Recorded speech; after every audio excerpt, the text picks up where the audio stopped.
Welcome to Table for 92, element number 92, uranium. It's number 92 because it has exactly 92 protons within its nucleus, the heaviest and last naturally occurring element in the universe. Kind of. I'll get into that a little later, but as in all things in life, the answer to the question, is there only 92 naturally occurring elements in the universe, is complicated. First off, we have a long history with it. Way before we knew about radioactivity, we knew about uranium. It was used to first accurately date the age of the Earth, used in atomic weapons, and is the most used element for nuclear power, so kind of all over the board there. Of course, the Manhattan Project and the first atomic test, the Trinity Project, was all done in and around Los Alamos, New Mexico. Hence the official state vegetable of New Mexico, the New Mexico hatch green chili. Look at them, beautiful, glistening. So, this is cooked into the finest green chili the world has ever seen. Plus, you never really want to eat uranium. 1 gram of uranium has 20 billion calories. But it's not like you would explode if you ate a gram of uranium. A calorie is really just a measurement of energy. You wouldn't get that kind of energy as you would get from food, if you ate uranium, you would just be riddled with cancer. So if you have the opportunity to eat pure uranium, don't. Yeah, don't do that.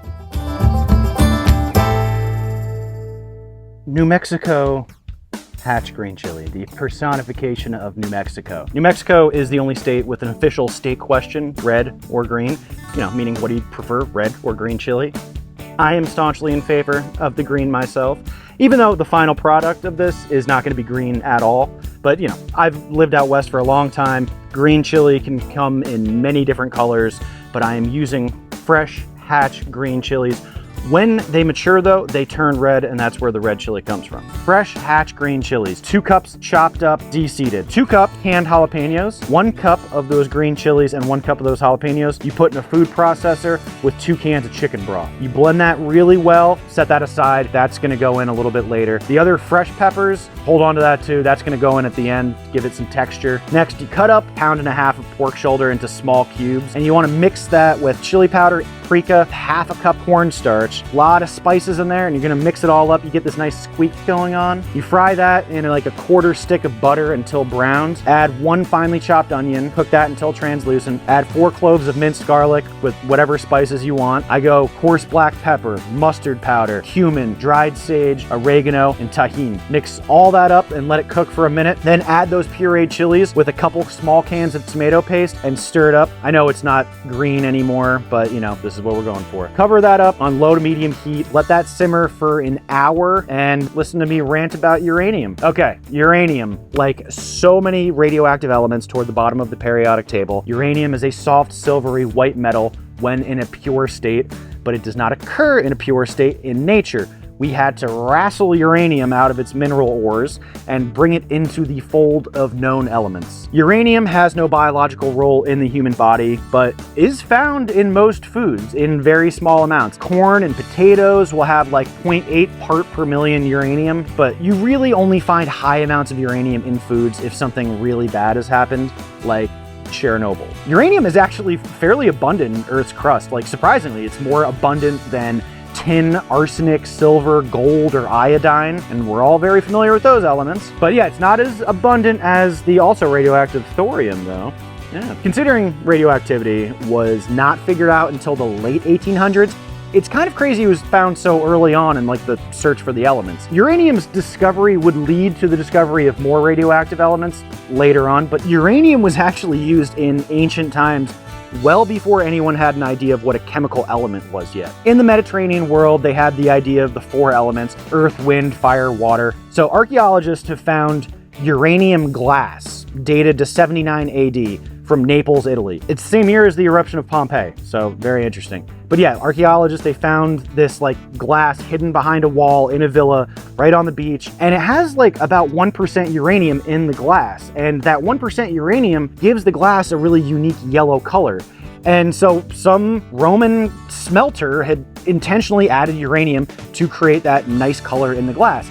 And they didn't know about the chemical elements. We don't know what they called it or anything, but uranium would have been an earth to them. That uranium glass didn't glow in the dark or anything. Uranium does glow in the dark and change the color of glass, but you need ultraviolet light to, see that radioactive glow. The Romans didn't have that. So they were just doing it to get that yellow color that was visible to, the naked eye. I've read some thoughts that the uranium glass from Naples might actually be a hoax because there is no other evidence of uranium glass in the Roman Empire or anywhere else in the world that is found at that time. I mean, it's possible, totally possible, that this one guy discovered it in this one point and it was lost until 1500 years later, because that's the next time uranium shows up again. In the late medieval times, talking 1500s in Europe, people did find out again that uranium added to glass gives this nice yellow color.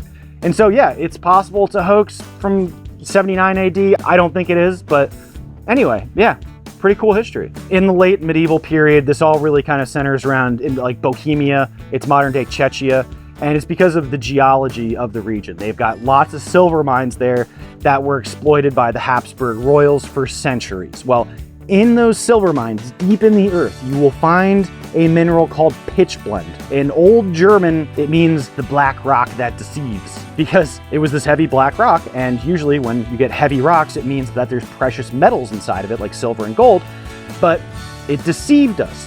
When you melt down pitchblende, you don't get any silver or gold out of it. So uranium, remember, it's at the very bottom of the periodic table. That means it's very dense. It's the heaviest naturally occurring element in existence. Today we know about chemistry and all, so we call it uraninite. It's a terrible name, it sounds gross. Yeah, uraninites. Anyway, Czechia had this great reputation back then, and still today, as making some of the best glass in the world. And this combination of the glass making in the region and the geology made it the ideal place for uranium glass to be rediscovered. Probably. I don't think it was a hoax. The elements on the periodic table are all responsible for coloring glass. It's like the same thing in nature, right?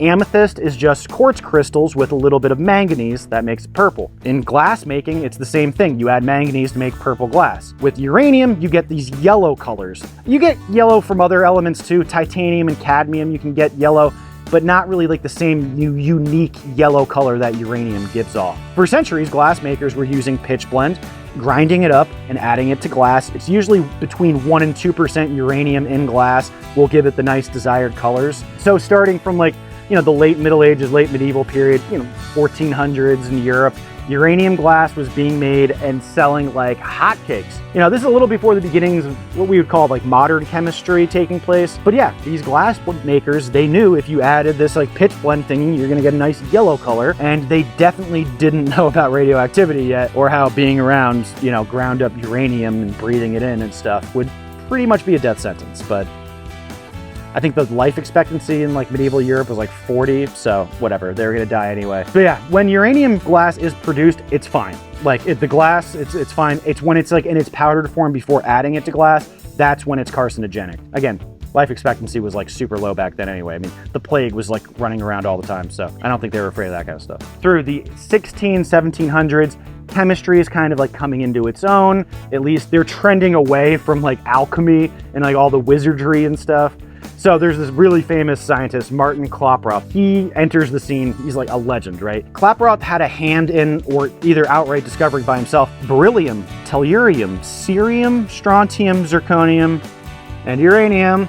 And uranium was the first one that he found. That's pretty cool. 1789, Klaproth, he's looking into pitchblende, which he dissolved in nitric acid, and he was able to separate a weird yellow compound. And, he tried to isolate it further, but they just didn't have the technology at the time. But he definitely identified this little yellow cake, yellow cake uranium, as an oxide of a previously unknown element. He presented this to the Berlin Academy of Sciences and named it uranium after the planet Uranus, which had only been discovered 8 years earlier. Okay, it's been like an hour, right? The green chili's doing its thing.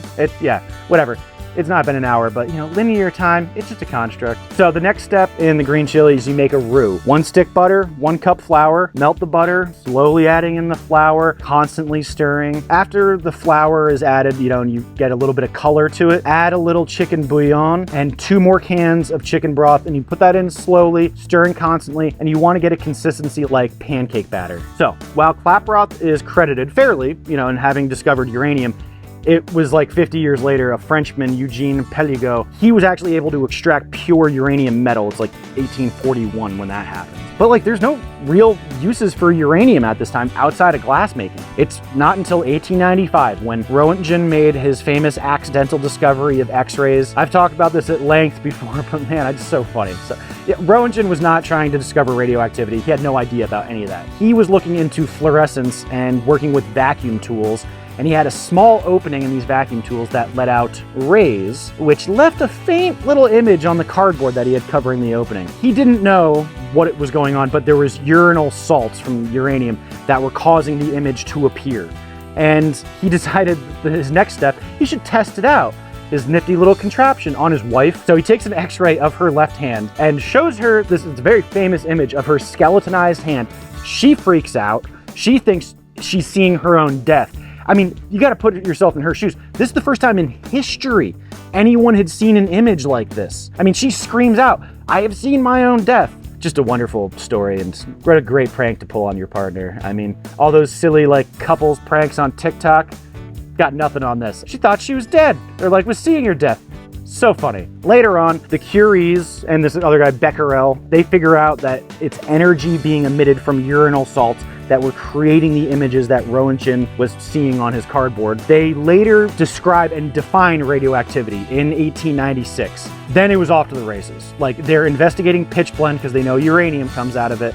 The Curies and, others, out of that pitch blende, they find radium and polonium. And yeah, the age of radioactivity was off. There was so much great optimism at the time, what radiation could be used in, but it just quickly descended into madness, and specifically uranium and radium being used in tons of everyday household items, to the point radiation poisoning messed up an entire generation of people. I mean, they put it in everything. They put it in toothpaste because it would make your teeth glow. It was insane. And then, in no time, we're making the most powerful weapons in human history out of uranium.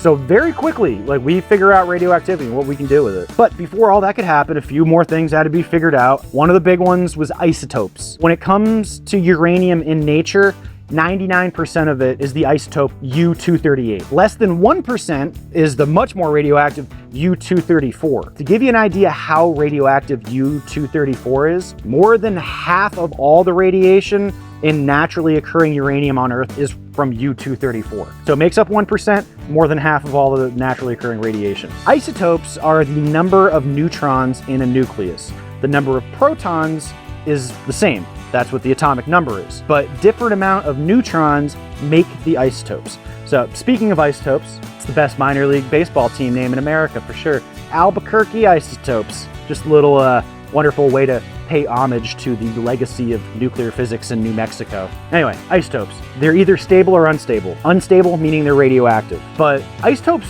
weren't discovered until 1912. So after they discover radiation. Uranium's discovered 1789, radioactivity 1896, isotopes 1912, first A-bomb 1945. Pretty incredible how fast these things move once it gets going. And yeah, it was the beginning of the 20th century. That was when it was first realized that radioactive decay happens at a set constant rate. This is how we figured out radiometric dating. Carbon dating is a form of radiometric dating. Well, different radioactive isotopes have different rates of decay. For carbon-14, it takes 5,730 years for half of it to decay to nitrogen-14. That's why carbon dating works well within archaeological stuff. It covers, the time of humanity going from hunting and gathering to building civilizations, and we can date that really accurately now using carbon-14. But if you want to go into way older stuff, like the age of the Earth, you're going to use uranium, specifically uranium-238. It has a half-life of 4.5 billion years, which happens to be just about the age of the Earth. And again, the age of the Earth is 4.54 billion years old, plus or minus 50 million years. Well, yeah, no one's perfect. We're getting closer, better technology all the time, but there's still a little bit of a, plus or minus there. One thing for sure, the Earth ain't 6,000 years old, and we didn't used to ride Triceratops around. And then on that note, aliens didn't build the pyramids, or anything for that matter. I don't know if the History Channel heard me say that for the 4,000th time here, but yeah. No aliens building pyramids, Earth is very old. Of course, then like the next big thing for uranium was making the atomic bombs. When radioactivity was discovered, the immediate reaction to many was like, what can we use this in everyday household items? They didn't have any regulations in place. You know, companies sprang up to put radioactive elements in, yeah, toothpaste, like water. I mean, it was just ridiculous. Actually, like super radioactive uranium glass was used to store water that was supposedly like a cure-all. So again, like they poisoned an entire generation of people with uranium and radium and all this stuff. But this radiation stuff, it's energy. And the scientists realized, well, maybe we can capture and use this energy. Energy is heat, and highly radioactive elements are a huge source of heat. Half of the heating of the core of our planet is from radioactive decay, mostly uranium. The heaviest elements going to be gravitating inwards, very slow radioactive decay. So yeah, the heat from the core of our planet, a lot of it's from radioactive decay from uranium. But, you know, we're like, yes, we can capture energy. We could also capture that energy, you know, I don't know, use it for electricity, or we could capture that energy and blow stuff up. I mean, that's just like the constant sense of human nature, right? We like make an amazing scientific discovery and immediately they're like, how can we kill people with this? Happened with so many other elements. You've seen Oppenheimer, you know the basic formula how to make a atomic bomb. You take a little Cillian Murphy, give him like an unlimited amount of cigarettes and gin, throw in a little Jack Quaid, Josh Hartnett, Matt Damon, put that in like a martini shaker, boom, Manhattan Project, A-bomb. That's what happens. Yeah. One thing I do love about the Manhattan Project, it was originally started to counter Nazi Germany. And, you know, like a ton of the scientists in the Manhattan Project were either like Jews born in the US or they escaped Nazi Germany, Nazi Europe, and were recruited to work in the US. It's kind of amazing. And by the way, like over 2/3 of the uranium used in the Manhattan Project was mined from what was then called the Belgian Congo, where the pitch blende they had there had an extraordinary 2% uranium in it. It's by far the most pure source for uranium then known. Anyway, the explosion created from an atomic bomb like those used in 1945 are created from nuclear fission. Fission is the process of creating a sudden burst of energy from splitting the nuclei of a radioactive element. And the reason we Americans were so adamant about creating the bomb was that we were pretty sure the Nazis had one, or were close to building one. Nuclear fission was discovered in Nazi Germany by Lise Meitner, Otto Hahn, and Fritz Strassmann 7 months before the war broke out in Europe. Lise Meitner, she had Jewish ancestry too. And so she ended up fleeing to Sweden, which was neutral during the war, and Strassmann outright refused to work with the Nazis. Like, he actually is quoted to say, if my work would lead to Hitler having an atomic bomb, I would kill myself. Don't you just hate Nazis and love the people brave enough to stand up to them? Be like Strassmann, be like Meitner. Don't be so much like Hahn. He ended up in weapons development for the Nazis during the war. But yeah, Strassmann and Meitner, all the way. All right, so the roux is ready to go in the pot. Stir that up nice. Then add the rest of the chopped up chilies and jalapenos, and add whatever nice red hot sauce you have. Cholula, Crystal, Valentina, Tapatio. Not Tabasco though, it's too much vinegar for this chili. Cover that up, let it sit for another 15 minutes simmering. The first atomic bomb, the one in Oppenheimer that they tested, that actually had a plutonium core. Now, uranium is considered to be the last of the naturally occurring elements, but that's not entirely true. Isotopes of plutonium do occur naturally on Earth under strange geologic conditions. But plutonium was created in a lab at Berkeley in 1940 for the first time. It wasn't found in nature the first time, it was built in a lab.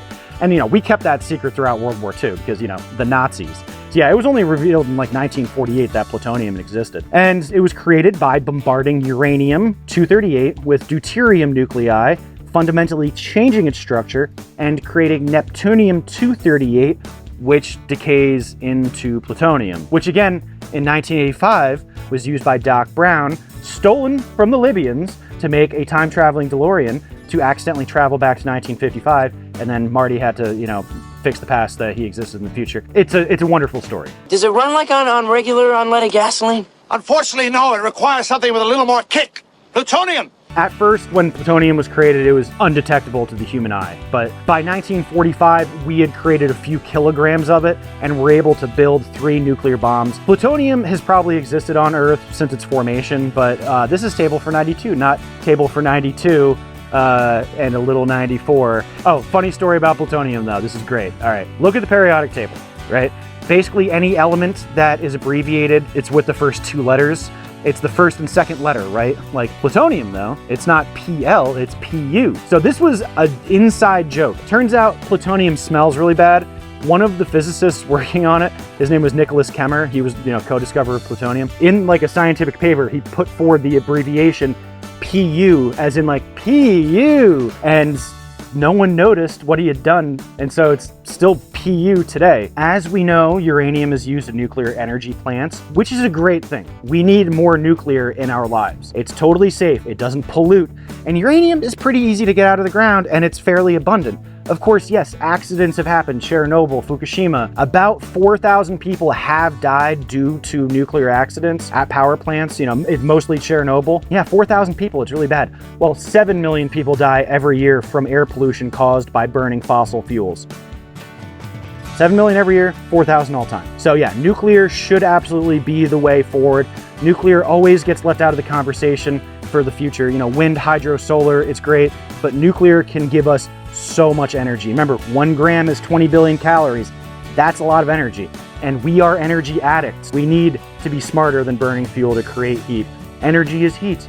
We have the minds to discover all the naturally occurring elements in the universe, plus creating a bunch more. We've been using internal combustion engines since before the discovery of radioactivity. We can be smarter about how we generate heat for energy. Well, all in all, uranium is a cool element that has this beautiful duality, right? Like it can destroy life, but give us clean energy for a better future. The fruits of my labor. Absolutely fantastic. I mean, out west, you put this on anything, burritos, burgers, nachos, whatever. But honestly, I just like it by itself. Use a tortilla to sop it all up, so go ahead.